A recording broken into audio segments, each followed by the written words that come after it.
Buenos días, mis hermanos. Vamos a continuar con nuestro estudio acerca de la Cena del Señor. Como hay muchos nuevos bautizados, nuevas personas que se están integrando a los servicios, los hermanos, es importante que retomemos los estudios de la Cena del Señor. Entonces, hace 8 días hablaron acerca de la Pascua, ¿verdad? ¿Sí o no? Ah, bueno. Muy bien, entonces es importante hablar de la Pascua porque se le llama que son tipos de Cristo. Es interesante porque se habla de un sacrificio, ¿verdad? En la Pascua. ¿Están de acuerdo que sí, todos? Sí, ¿verdad? Se habló de un cordero y qué se tenía que hacer. Su sangre se usaba para ponerla en los dinteles de las puertas y no había juicio sobre esa casa, ¿verdad? Entonces, es un poco de antecedentes. Eh, en los tiempos de Jesús, como todos nosotros sabemos, nuestro Señor Jesús fue judío y cumplió toda la ley de Moisés y todo lo que estaba escrito, que ellos tenían como, bueno, que nosotros tenemos como el Antiguo Testamento. Jesús lo cumplió todo en su totalidad, ¿verdad? Porque él fue el varón perfecto que cumplió las expectativas de Dios. Es algo muy interesante, ¿no?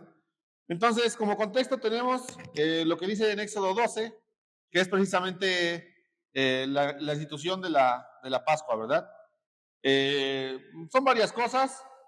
Punto número 1, el cordero, ¿verdad? Era lo esencial. También se podría decir que la sangre sería otro elemento, ¿no creen? También se dice que se comía con pan sin levadura y con hierbas amargas, ¿verdad? Estuve investigando qué son esas hierbas amargas eh, y dicen algunos que lo más seguro es que sea rábano picante. Ya en los tiempos ya se cultivaba el rábano. Y también la lechuga. ¿Han visto que la lechuga, hay cierta lechuga que cuando te la comes está amarga? Ah, pues allá en Israel cultivaron una especie de lechuga que la seleccionaron de tal forma que estuviera más amarga, porque era precisamente para consumir en estos días, cuando se venía la fiesta de la Pascua. Entonces, por selección natural, descartaban las que no tenían un sabor tan fuerte y apartaban las amargas para consumirlas precisamente en el día de la Pascua, ¿verdad? Muy bien. Se dice que todo lo que está en Éxodo 12 es un sacrificio tipológico de Cristo. O sea, ¿qué quiere decir esto? Que es como una representación de lo que más adelante se iba a tener lo real iba a ser a través de Cristo, ¿verdad? Hay muchas profecías que nos hablan acerca de la pasión de Jesús, que claro, todo tiene que ver con su sacrificio, ¿verdad? Recordemos que Recordemos que la Santa Cena fue instituida dentro de una serie de acontecimientos que se les conocen como la pasión, ¿verdad?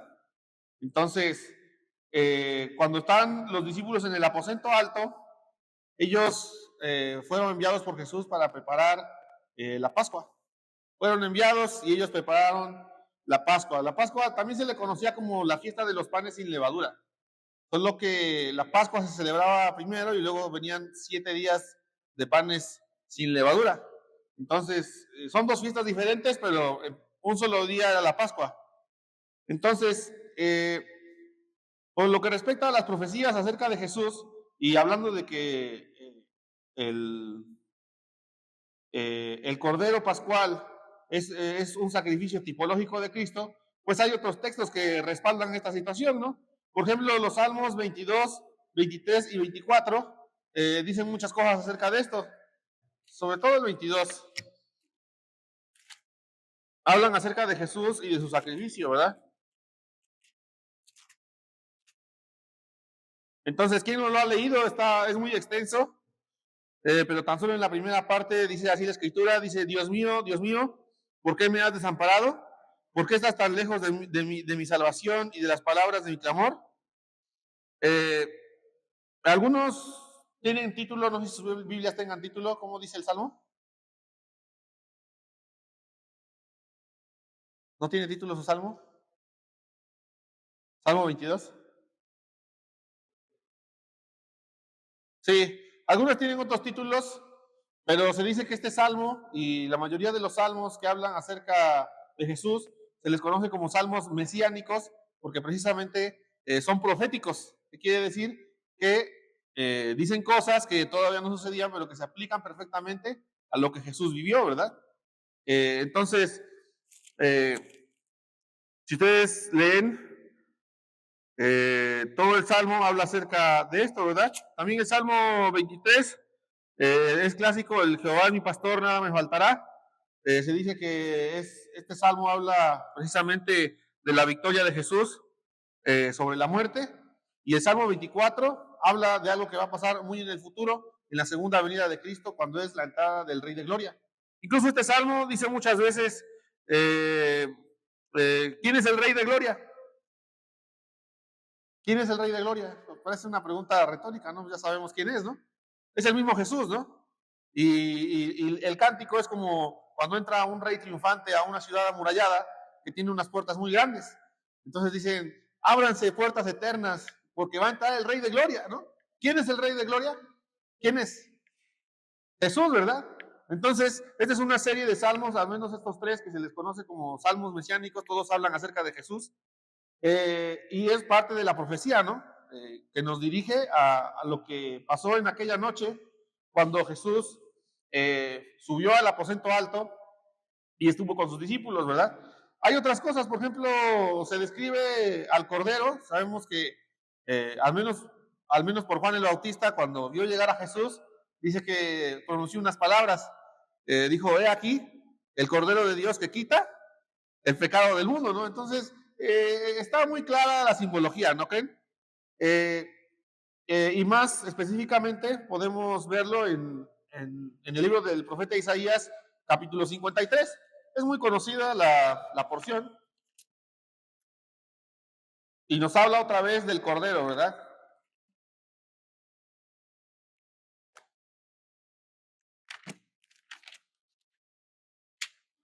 Entonces, al menos desde el verso 2, dice, subirá cual renuevo delante de él y como raíz de tierra seca, no hay parecer en él ni hermosura. Le veremos más inatractivo para que le deseemos. Despreciado y desechado entre los hombres, varón de dolores, experimentado en quebranto, y como que escondimos de él el rostro, fue menospreciado y no le estimamos.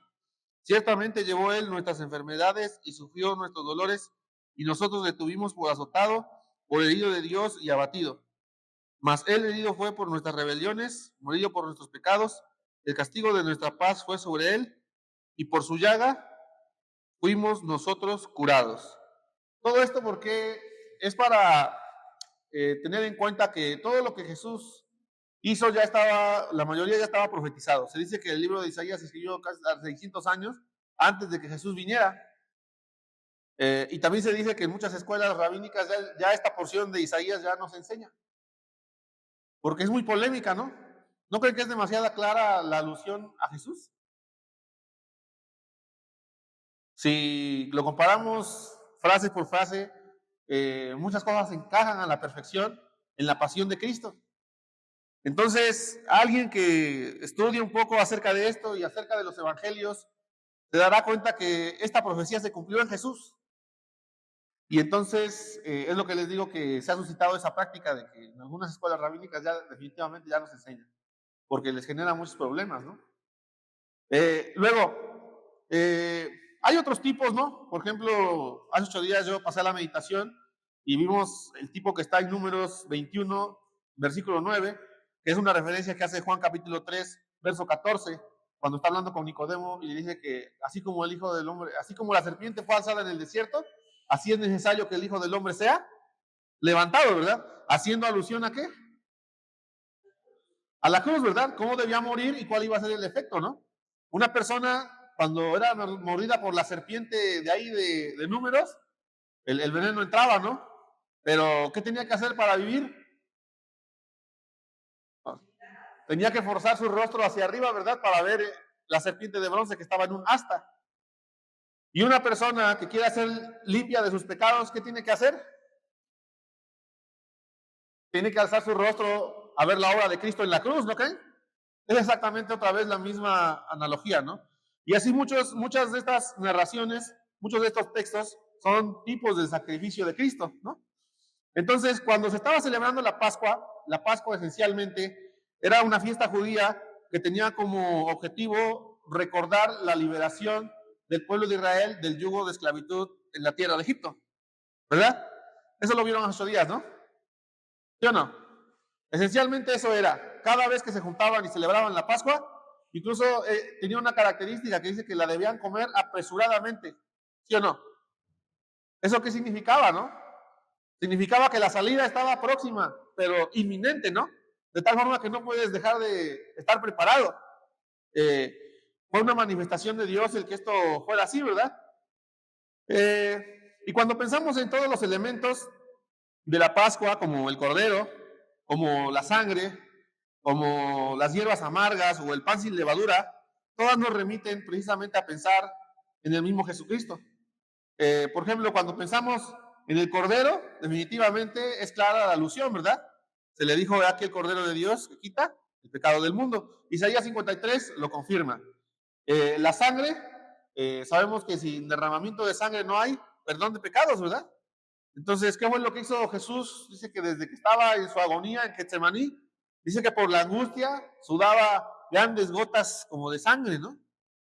Incluso ya que estaba crucificado y que ya pues sufrió demasiado, dice que aún en esa circunstancia todavía se le acercó un soldado y atravesó su costado. Y de su costado salió sangre y agua, pero se entiende que es lo último de la sangre. Es algo interesante, ¿no creen? No se guardó nada. Así como el cordero que era asado en las brasas, dice que no se debía guardar nada. Igual el cordero de Dios no se guardó nada.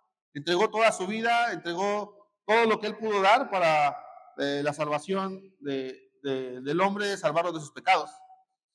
¿Qué diríamos también? Los panes sin levadura. Es algo muy hermoso, ¿no? Saben que la levadura significa pecado. Entonces, el hecho de que Jesús, él mismo lo dijo en otra ocasión, dijo, yo soy el pan que descendió del cielo, ¿verdad? Y también sabemos que él en su vida fue una vida intachable, que no tuvo pecado. Entonces se entiende claramente por qué es el pan, ¿verdad? Pero es un pan sin levadura, está claro, ¿no? Y podríamos hablar también de las hierbas amargas. Para los judíos, para los israelitas que estaban saliendo de la tierra de Egipto, se supone que eso les recordaba el dolor de la esclavitud. El dolor de la esclavitud. Y nosotros podemos pensar en que ciertamente nuestro Señor Jesús, en cierta ocasión cuando dijo, Padre, si es posible que pase de mí esta copa, no se haga mi voluntad, sino la tuya. Estaba hablando precisamente del sufrimiento, del dolor que iba a llevar sobre su cuerpo y sobre su espíritu por causa de los pecados de los hombres. Es interesante porque es un dolor, es un quebranto que no llevamos nosotros. ¿Quién lo llevó? Jesús, sobre su cuerpo, sobre todo su ser. Entonces, ahí se cumple claramente lo que tiene que ver con la Pascua.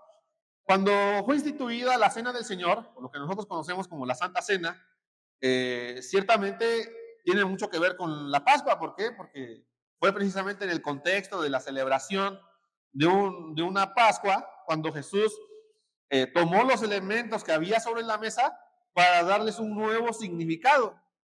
¿Sale? Esta es una palabra clave, ¿no? Porque los elementos ya existían, pero Jesús los retoma para darles un nuevo significado para los nuevos creyentes que iban a creer en Él y que iban a ser salvos por su evangelio. Entonces, ¿cuándo se celebraba esto? Estoy seguro que esto ya lo vieron hace 8 días, ¿verdad? Pero se celebraba el día 14 del mes del Nisan, que es lo que a nosotros nos corresponde al 28 o del 22 al 28 de marzo, más o menos por ahí. Porque era una fiesta que empezaba con la Pascua y luego duraba 7 días. Era la fiesta de los panes sin levadura. Entonces, ¿qué pasó en esta ocasión? Vamos a ir a los evangelios. Vamos a ir a Mateo 26.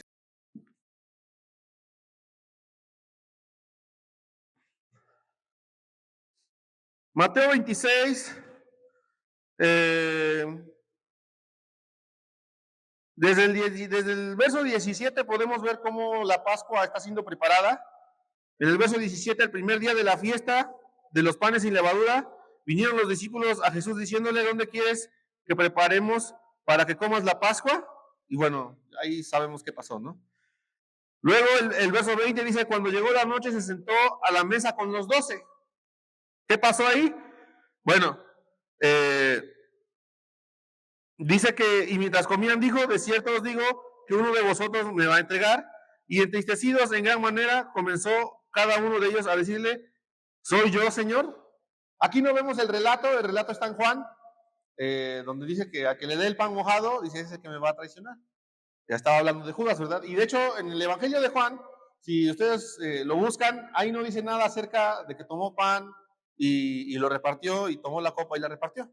Eso solamente lo dice en los primeros, en Mateo, Marcos y Lucas, ¿sale?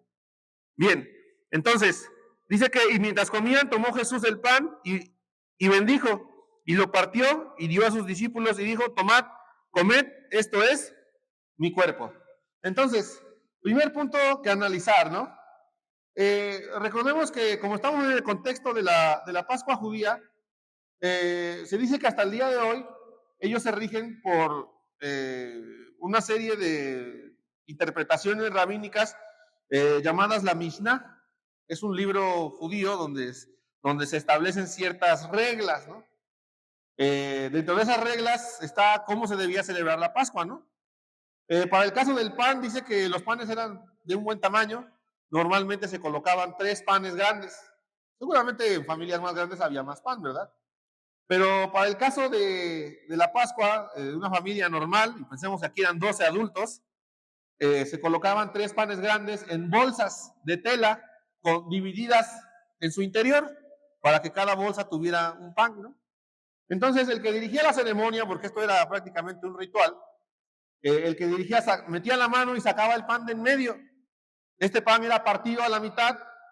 La mitad que quedaba en su mano hacía trozos pequeños para que alcanzara para todos. Y la otra mitad se escondía. Fíjense qué cosas, ¿no? Dice que esta mitad que se escondía se reservaba hasta el último del evento. ¿Para qué? Dice que mientras los niños lo buscaban y una vez que lo hallaban, lo compartían con todos y se partía el pan.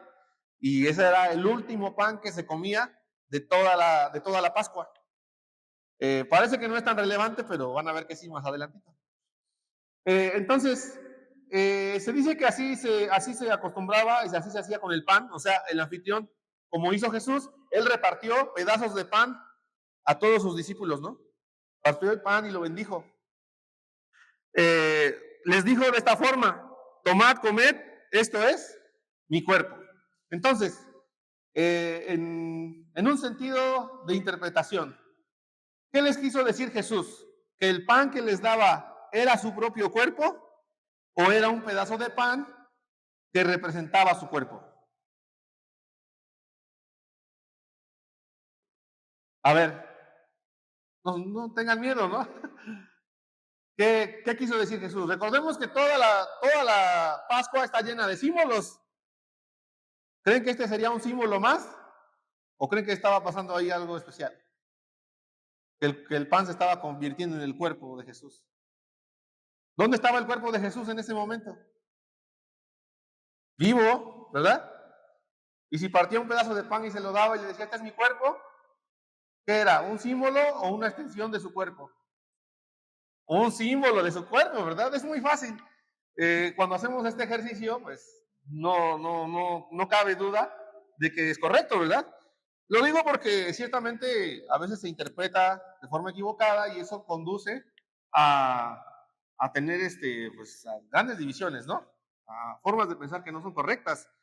Entonces, es muy claro, ¿no? Si Jesús quisiera que ese pedazo de pan se volviera carne, ciertamente tenía el poder de hacerlo, ¿no? Si resucitó a los muertos, convirtió los peces, los multiplicó por miles y los panes también, pues un pedazo así no creo que no lo pudiera hacer carne, ¿no? Convirtió el agua en vino. Pero no lo hizo, siguió siendo pan, porque era un símbolo en un evento que estaba rodeado de símbolos, estaba lleno de símbolos, de simbología, todo lo que hacían y todo lo que había en la mesa en esa noche de Pascua, ¿verdad? Entonces, una vez aclarado esto, es muy sencillo continuar porque ahora Jesús lo dice claramente, dice, tomad, comed, esto es mi cuerpo. Y alguien diría, bueno, ¿por qué eligió el pan, no? ¿Por qué eligió el pan? Ciertamente Jesús enseñó que es como el grano de trigo, ¿no? Él dijo que si el grano de trigo no cae en tierra y muere, no puede llevar fruto, ¿verdad?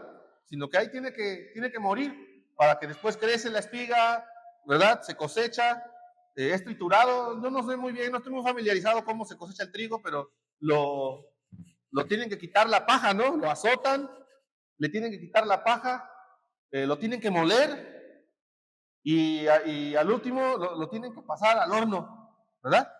Y una vez que sale del horno, es un pan delicioso, ¿no creen? Eh, ¿Creen que Jesús estaba hablando de su propio cuerpo? ¿Que tenía que llevar todo este proceso? Es evidente, ¿no creen? Es evidente que Jesús, cuando dijo, tomad, comed, esto es mi cuerpo, estaba haciendo alusión a ese proceso de que el pan tenía que ser partido, el pan tenía que ser molido, ¿verdad? Porque está hablando del sufrimiento, del dolor que iba a sufrir. Todo esto por causa de los pecados de los hombres. Bien, espero que no haya dudas hasta acá. El verso 27 es un poco diferente, porque aquí habla acerca de la copa, ¿verdad? Dice, y tomando la copa, y habiendo dado gracias, les dio diciendo, bebed todos de ella, porque esta es mi sangre del nuevo pacto, que por muchos es derramada para la remisión de los pecados. Entonces aquí hay varias cosas también que decir, ¿no? Otra vez regresamos a las costumbres. ¿Qué fue en realidad lo que Jesús, cómo se estaba desarrollando el acontecimiento, ¿no?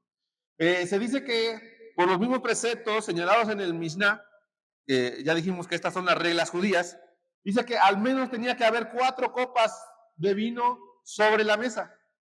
Porque estas 4 copas de vino tienen una base muy interesante, doctrinal, ¿no? Bueno, para los judíos. Esta se encuentra en Éxodo 6, capítulos 6 y 7. Es que vamos a ir a esta porción. Es una porción que nosotros a veces no le prestamos tanta atención, pero es hermosa de verdad. Éxodo 6. Éxodo 6, versos 6 al 7, ¿sale? Vean cómo dice la escritura, y ahorita vamos a analizarlo, bueno, a menos que es lo que decían los rabinos, ¿verdad? Dice, por tanto, dirás a los hijos de Israel, yo soy Jehová, yo os sacaré de debajo de las tareas pesadas de Egipto, y os libraré de su servidumbre, y os redimiré con brazo extendido y con juicios grandes, y os tomaré por mi pueblo, y seré vuestro Dios, y vosotros sabréis que yo soy Jehová vuestro Dios, que os sacó de debajo de las tareas pesadas de Egipto. Entonces, como la Pascua era un recordatorio de la liberación del pueblo de Israel, ¿verdad? De ahí, de la esclavitud de Egipto, se dice que los rabinos interpretaron y lo dejaron plasmado en la Mishnah, que estas 4 copas significaban las 4 formas de decir que el pueblo iba a ser liberado aquí en esta porción. Primer término, dice, yo soy Jehová y yo os sacaré. Cuando dice esta palabra que él los iba a sacar, esto significa lo mismo que liberar, ¿no? O sea, te voy a quitar de aquí, te voy a llevar para allá, te voy a sacar de ese lugar.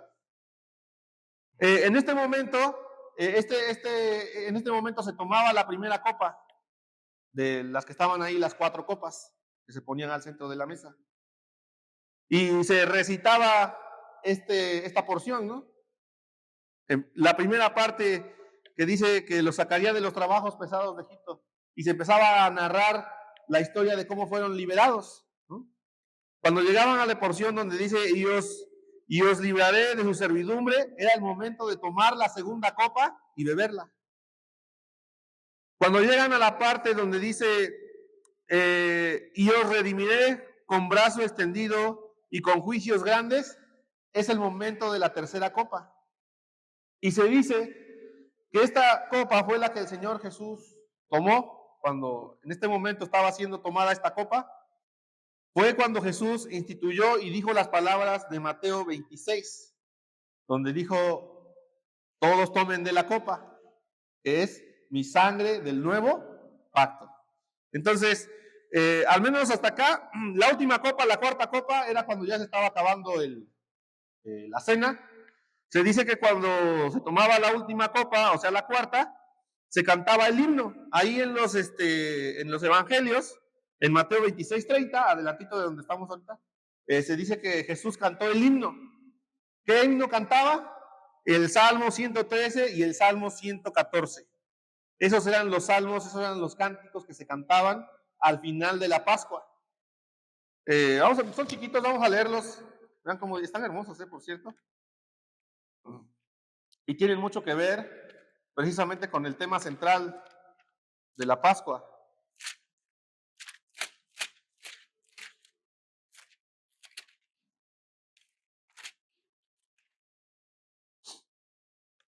Salmo 113 y 114.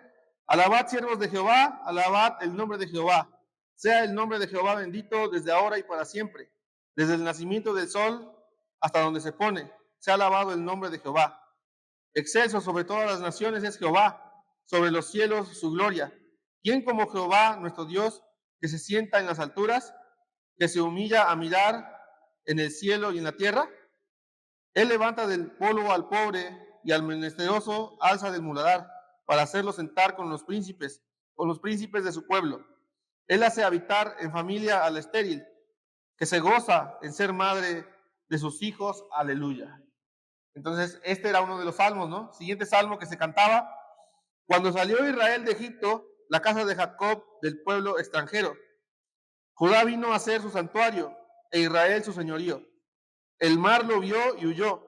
El Jordán se volvió atrás. Los montes saltaron como carneros, los collados como corderitos. ¿Qué tuviste, oh mar, que huiste? ¿Y tú, oh Jordán, que te volviste atrás? Oh montes, ¿por qué saltaste como carneros? ¿Y vosotros collados como corderitos? A la presencia de Jehová tiembla la tierra, a la presencia del Dios de Jacob, el cual cambió la peña en estanque de aguas y en fuerte de aguas la roca. Entonces, tan hermosos, ¿no? Esto se cantaba cuando terminaba la Pascua, o sea, cuando terminaba la cena, esto se cantaba, pero quiero que profundicemos en la tercera copa que se tomaba durante este evento, ¿verdad? La tercera copa que se tomaba precisamente es la copa de redención, ¿verdad? Y esta es una palabra interesante, ¿no? ¿Qué quiere decir redimir? ¿Lo han pensado? Es una palabra que sí la usamos más o menos de forma común, ¿no? ¿Sí o no? Pero a veces no sabemos tanto del contexto, ¿no? Bueno, se dice que si tú tenías un familiar, bueno, en aquellas épocas, hay una ley, ahí está en Levítico, donde se dice que si una persona tenía una propiedad, pero empobrecía, su familiar más cercano la tenía que comprar para que la propiedad quedara siempre en la familia. Si no había dinero, pues alguien más lo compraba, pero la ley decía que tenía ciertos años, 2 o 3 años, para que la pudiera recuperar sobre el precio que fue vendida, ¿no? Entonces Dios estableció esto, ¿para qué? Para que el pueblo primero no fuera esclavo, porque a veces se vendían o sea, había esclavitud, ¿no? Entonces decían, bueno, tú no vas a ser esclavo, si alguien cae en desgracia, tú le vas a ayudar, tú lo vas a comprar, tú lo vas a redimir. Eso significaba. En sí, la palabra redimir significa comprar nada más. Y es algo interesante, ¿no? Porque cuando Jesús toma la copa, ciertamente dice, porque esta es mi copa, porque esto es mi sangre del nuevo pacto que por muchos es derramada para remisión de los pecados. Bueno, esta es otra palabra también interesante. La palabra remisión también tiene que ver con enviar. Ya no se estudia tanto porque ahora ya todo es electrónico. No sé si todavía se enseña en las primarias las partes de la carta. ¿Todos han hecho una carta con sobre? ¿Sí? Tiene un destinatario y un remitente, ¿no? Entonces la palabra remitir quiere decir como el que envía, ¿no? Porque es el que envía la carta. Entonces, el que la sangre sea derramada para remisión de pecados quiere decir que en cuanto a la sangre es derramada, los pecados son enviados. Bueno, no los pecados en sí mismos, las consecuencias del pecado. Esto es el juicio que fue sobre Jesús, porque tú y yo hicimos pecado, pero nosotros no pagamos esa consecuencia de ese pecado. ¿Quién la pagó? Jesús, porque Él pagó por esos pecados, ¿no? Delante de Dios. Es interesante pensar en el perdón. Cuando nosotros como hombres pensamos en el perdón, decimos, bueno, ya te perdonó y no hay problema de nada, ¿verdad? Pero para Dios no es así, porque como Dios tiene el elemento de justicia, Dios es justo en perfección. Entonces, aunque ciertamente te perdona, también es cierto que se tiene que hacer justicia, de tal forma que alguien tiene que pagar por esos pecados. ¿Quién pagó el precio? ¿Quién pagó el dolor por esos pecados? El mismo Jesús. ¿Sí? El mismo Jesús sufrió esa separación de la comunión perfecta con Dios que había estado por la eternidad. Hasta en ese momento en la cruz, Jesús exclamó unas palabras y dijo, Padre, ¿por qué me has desamparado? ¿Verdad? Estaba solo. Porque como Dios no tolera el pecado, es algo interesante, ¿no? Bien, entonces, dice acá que esta es la sangre del nuevo pacto.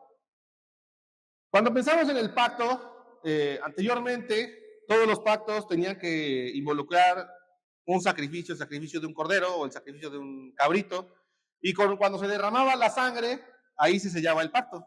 ¿Sí? Ahora ya no se hace así, ¿verdad? Bueno, todavía en las películas vemos cómo se cortan los dedos y estamos haciendo un pacto. ¿Lo han visto? ¿Sí o no? ¿Verdad? Porque todavía persiste la idea de que la sangre sella el pacto. ¿Verdad? Entonces, cuando Jesús habla acá y dice que esta es mi sangre del nuevo pacto, está dando a entender algo muy claramente. Esto significa que había un pacto antiguo y que un nuevo pacto estaba siendo dado, ¿verdad?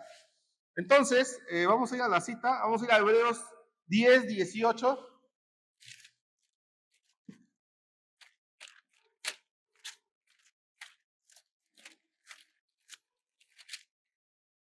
No.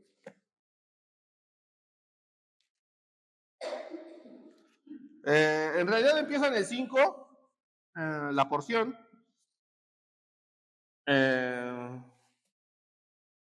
Esta porción está siendo aquí citada en Hebreos, pero ya estaba en el Antiguo Testamento. Estaba en Jeremías 31, 31. Pero vamos a leer esta que está aquí en Hebreos porque prácticamente es lo mismo. Vean cómo dice a partir de Hebreos capítulo 10, verso 5. Dice, por lo cual, entrando en el mundo, dice, sacrificio y ofrenda no quisiste, mas me preparaste cuerpo. Entonces, aquí de lo que está hablando es proféticamente del cuerpo de Cristo, ¿verdad? Que las ofrendas y los sacrificios que se acostumbraban antes iban a dejar de ser, ¿verdad? Y que se le preparó a Dios un cuerpo, ¿verdad? Holocaustos y expiaciones por el pecado no te agradaron.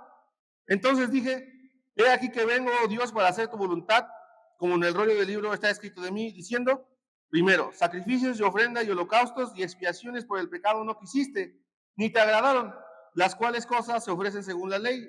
Y diciendo luego, he aquí que vengo, oh Dios, para hacer tu voluntad, quítalo primero para establecer esto último. Entonces, al menos para nosotros, los cristianos, tiene mucho sentido que en el templo de Jerusalén ya no haya, primero ya no hay templo, segundo ya no hay sacrificios, no holocaustos allá. Y ningún judío en el mundo hace holocaustos. ¿O lo han visto? No, ¿verdad? Pues ellos no sé por qué, ellos deberían hacerlos, porque ellos están bajo la ley. Bueno, un creyente entiende claramente que todo eso dejó de ser, ¿verdad? Al menos por lo que dice acá. Dice, en esa voluntad somos santificados mediante la ofrenda del cuerpo de Jesucristo, hecha una vez para siempre. Entonces, ¿cuál es la ofrenda del creyente? El cuerpo de Cristo, ¿verdad? Ya no es como antes hacían los judíos, ¿verdad? Que llevaban ahí los corderos, ¿verdad? Y todo eso. Dice, ¿dónde nos queda? Y ciertamente todo sacerdote está día tras día ministrando y ofreciendo muchas veces los mismos sacrificios que nunca pueden quitar los pecados. Pero Cristo, habiendo ofrecido una vez para siempre un solo sacrificio por los pecados, se ha sentado a la diestra de Dios. Entonces, como el sacrificio y la sangre de Cristo vienen de alguien que tiene un carácter eterno, ¿verdad? O sea, la sangre de Cristo, la vida eterna, ¿no? Entonces también el efecto que tiene también es eterno. Una persona que por medio de la fe que en Cristo y que sus pecados han sido lavados, ese efecto es eterno, de tal forma que no tiene que haber más sacrificios una y otra vez. ¿Están de acuerdo? Ahí está. De ahí en adelante, esperando hasta que sus enemigos sean puestos por estrado de sus pies, porque con una sola ofrenda hizo perfectos para siempre a los santificados. Y nos atestigua lo mismo el Espíritu Santo, porque después de haber dicho, este es el pacto que haré con ellos, después de aquellos días, dice el Señor, pondré mis leyes en sus corazones y en sus mentes las escribiré, y añade, y nunca más me acordaré de sus pecados y transgresiones.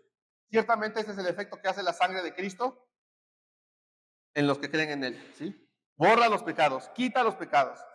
Pensábamos que la sangre de los sacrificios, dice aquí claramente que no podían quitar el pecado, ¿verdad? Pero la sangre de Cristo es así, quita, ¿verdad? Es así, borra. Él sí perdona realmente esos pecados. Y aquí dice, pues donde hay remisión de estos, no hay más ofrenda por el pecado. Una vez que las consecuencias de los pecados fueron llevadas por Cristo, ya no va a haber más, ¿sí? Cuando Cristo murió en la cruz, cuando llevó tus pecados, el castigo de tus pecados a la cruz, no solo llevó tus pecados pasados, los presentes y los que vas a cometer en el futuro, también ya los llevó Jesús en la cruz, porque es un solo sacrificio. ¿Están de acuerdo? Bien. Y pues hasta ahí nada más. Bien, entonces esta porción es pues, interesante, ¿no creen? Habla acerca del pacto, habla acerca de que pues, ciertamente nosotros somos beneficiados de esta forma tan sublime, ¿no? Que todas las tipologías que existieron en el Antiguo Testamento tienen su cumplimiento en Jesucristo, ¿sí? A veces algunas encajan también, que es imposible negar, que hacen referencia al mismo Jesús. Y les digo que, por ejemplo, el libro de Isaías fue escrito 600 años antes. Los salmos, ni se diga, seguramente 1200 años, y así, ¿no? Si vamos hasta Génesis, ahí también tenemos referencias acerca del sacrificio, de la sangre, ¿verdad? Recordemos que cuando Adán y Eva cayeron en pecado, se dice que quisieron cubrirse, ¿verdad? ¿Y qué se pusieron? Se hicieron delantales, dice, ¿verdad? ¿Pero con qué? Con hojas, ¿verdad? Dice que con hojas de higuera. Pero cuando Dios los descubrió, dijo, oigan, ¿quién les mostró que estaban desnudos? Y dice que Él les hizo túnicas de pieles de animales. O sea, para cubrirse puede servir cualquier cosa, ¿no? ¿Están de acuerdo? No sé, tejer unas hierbas o delantales como hojas de higuera. Pero ¿por qué Dios escogió pieles de animales?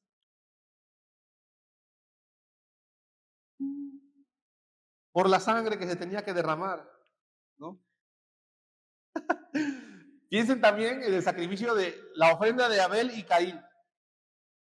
¿Qué ofreció Caín?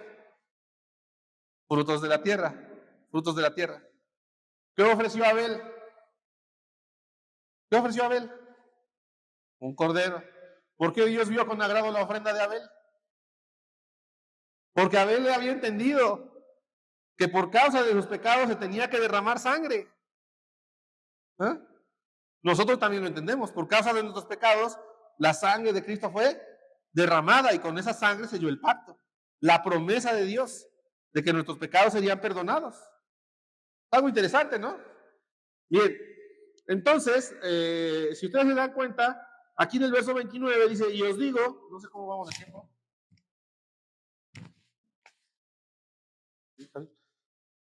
Más o menos. Bien, entonces, aquí dice que, y os digo, que desde ahora no beberé más de este fruto de la vid, hasta aquel día en que lo beba nuevo con vosotros en el reino de mi Padre. De hecho, este verso, hermanos, es también otro tema que hemos preparado para 15 días, que es el futuro de lo que va a suceder con esta celebración, ¿no? Entonces, recapitulando, cuando nos reunimos hoy acá nosotros, ¿verdad? Y pensamos en rodear la mesa, ciertamente Jesús, ese fue su anhelo, ¿verdad? Ese fue su deseo. Aquí no lo dice, por cierto, pero en Lucas sí lo dice. Vamos a Lucas 22, 14, Lucas 22.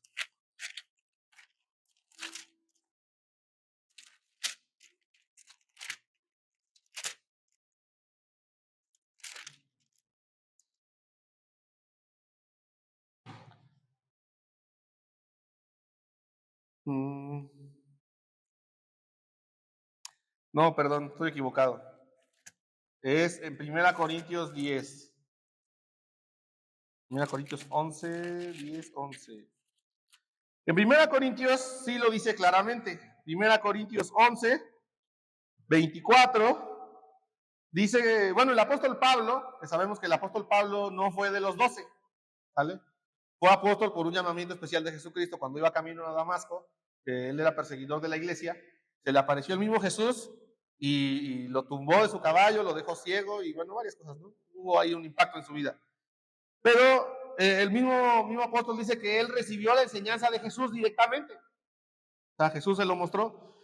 Y dice que habiendo dado gracias, desde el 23, porque yo recibí del Señor lo que también os he enseñado, que el Señor Jesús, la noche que fue entregado, tomó el pan. Y habiendo dado gracias, lo partió y dijo, tomad, comed, esto es mi cuerpo, que por vosotros es partido.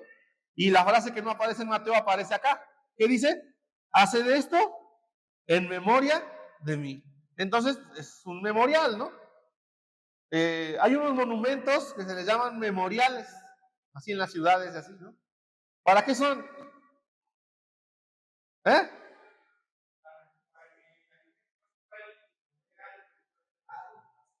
Algo que pasó ahí, ¿no? Entonces, es un acto para hacer memoria cuando nosotros rodeamos la mesa. Aquí, por eso es algo muy sencillo, ¿no creen? No tiene elementos rebuscados, ¿verdad? Un pan y una copa con el fruto de la vid.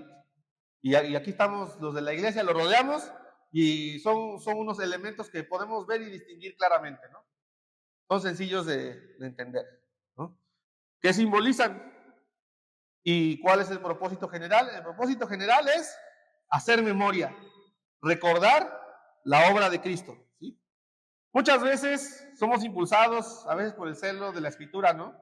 A veces en las meditaciones a abarcar más, ¿no?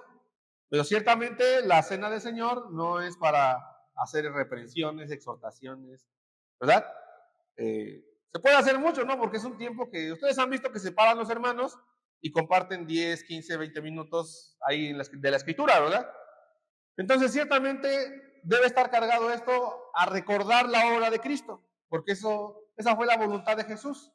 Recuérdenme a mí, recuerden mi obra, ¿verdad? Recuerden lo que yo hice, lo que yo sufrí y lo que les doy, ¿no? Y a lo mejor todo lo que tenga que ver a su alrededor, ¿no? Y ciertamente hay muchas cosas de la vida cristiana que se pueden mencionar, ¿no? Pero ese no es el lugar ni el momento. Es un momento solemne, es un momento especial, ¿vale? Entonces, asimismo tomó también la copa, después de haber cenado, diciendo, esta copa es el nuevo pacto en mi sangre. Haced esto todas las veces que la bebiereis, y otra vez lo repite, en memoria de mí. O sea, para que recuerden, para que no se les olvide, ¿sí? Hay algunos cuestionamientos acerca de cuándo se debe hacer, ¿no? Estaba leyendo algunos escritos antiguos, bueno, sé que son antiguos porque la referencia dice que son antiguos, donde se dice que algunos de los primeros creyentes hacían el acto de memoria solamente en los tiempos de la Pascua. O sea, era como una repetición de la película, ¿no? Otra vez cuando Jesús celebró la Pascua, ellos también en los días de la Pascua celebraban la cena del Señor, que ya se transformó en la cena del Señor, ¿verdad? Yo les pregunto a ustedes, ¿ustedes qué piensan? ¿Cómo se debe hacer? ¿Cuándo se debe hacer? ¿Cuántas veces se debe hacer?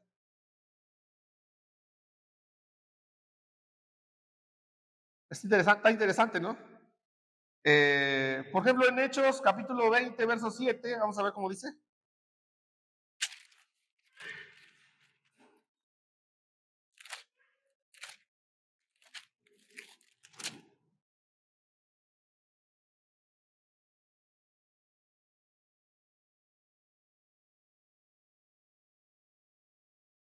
No, Hechos 27, perdón. A ver, al tiro.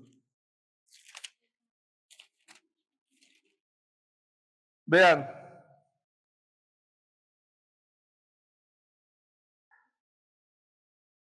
Desde el versículo 6 dice que Pablo estaba en Macedonia y Grecia, ¿no? Estaba haciendo ahí uno de sus viajes misioneros. Y dice que, bueno, dice, y nosotros pasados los días de los panes sin levadura, recordamos que empezaba con la Pascua y luego eran 7 días de panes sin levadura, ¿verdad? Dice, navegamos de Filipos y en 5 días nos reunimos con ellos en Troas, o sea, con otros hermanos, donde nos quedamos 7 días. Dice, el primer día de la semana, reunidos los discípulos para partir el pan, Pablo les enseñaba, habiendo de salir al día siguiente y alargó el discurso hasta la medianoche. Bueno, la referencia es esta. ¿Cuándo se reunían los hermanos para partir el pan? Según este verso. Cada primer día de la semana. Y recordemos que Pablo estaba por la región de Macedonia y Grecia, ¿no? Entonces ya la influencia romana ahí era total, ¿no? ¿A qué les digo con esto? Que para los judíos, ¿cuál era el primer día de la semana? Para los judíos, el sábado. Para ellos los judíos el sábado era el primer día de la semana. Pero para los gentiles, el domingo. Y está interesante porque tiene un origen que ahorita ustedes van a ver, ¿no? Estaba investigando y se dice que los romanos, y que esta influencia griega, ¿no? Que ellos nombraron los días de la semana dependiendo los planetas. Entonces se dice que el lunes es por la luna, el martes es por el planeta Marte, el miércoles, y así se van por planetas hasta el sábado por Saturno. Y el domingo no tenía planeta, sino que era el día del sol.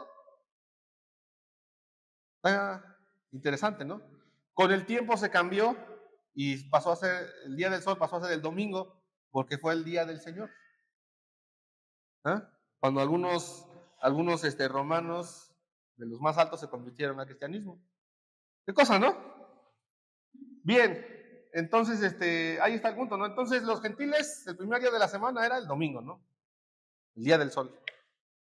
Y así se acostumbró. No tenían nada que ver, algunos que eran judíos, que se convertían al cristianismo, pues todavía tenían ahí ciertas costumbres, ¿no? Como el hecho de que se guardaban, hacían como un tipo de abstinencia de comer muchas cosas, ¿no? Entonces, hacían como ayunos y nada más comían pan y agua durante los días de los panes sin levadura. Y celebraban la Pascua, ¿no? Pero para los creyentes no hay nada de eso. No es que tengamos que hacer vigilias ni nada de eso. Nosotros tenemos nuestro día con nuestro sacrificio que fue Cristo y es el primer día de la semana. Porque aparte tiene que ver con la promesa de que iba a ser enviado el Espíritu Santo. Esto fue en un día llamado Pentecostés, eso está en los Hechos de los Apóstoles capítulo 2. En ese día estaban todos reunidos y descendió el Espíritu Santo, ¿verdad? Dando por inicio lo que algunos teólogos le llaman la dispensación de la gracia, donde el Espíritu Santo está actuando, hasta el día de hoy está actuando, específicamente a través de la iglesia. ¿Sí? ¿Tienen dudas o comentarios hasta acá, hermanos? ¿Sí? ¿No? ¿Nada? ¿Nada de nada? Bueno, podríamos decir muchas más cosas, ¿no? Pero vamos a dejarlo aquí. El Señor nos bendiga, hermanos.